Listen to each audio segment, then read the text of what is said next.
Emerson puts this really brilliantly in Self-Reliance. Mm-hmm. He says, you may call it whim. Mm-hmm. You can call it whim. He says, but when my genius calls, I separate from wife and brother and mother and father, Right. and I attend to the genius. But he also says something in that essay that he almost regrets saying, doesn't he? He says, when people are asking him about, do you really care about a friend? Well, your friend died. Do you know how to mourn? Your brother died. Your first wife died. Right. You don't seem affected. And Emerson says this. He says, I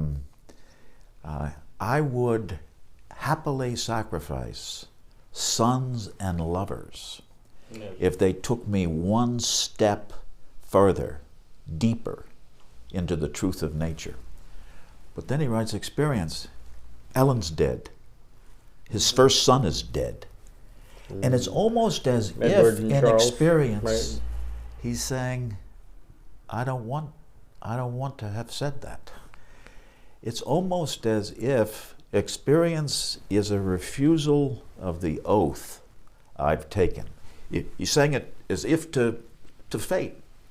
Take away my son. Yeah. You've already taken away my wife. And I'll accept it if it gives me one step into deeper nature. But Emerson's experiences, isn't it all about the impossibility of that having happened? He's back skating on the ice. I get the impression of what you're saying, that he wants to drive home, he wants to see his death of his son as a beautiful estate. Listen, we know what happened to Emerson. I mean, he was, like many 19th century Victorians, I guess, one of those people who actually went into the grave of his first wife. Opened it up. Looked at it. Right.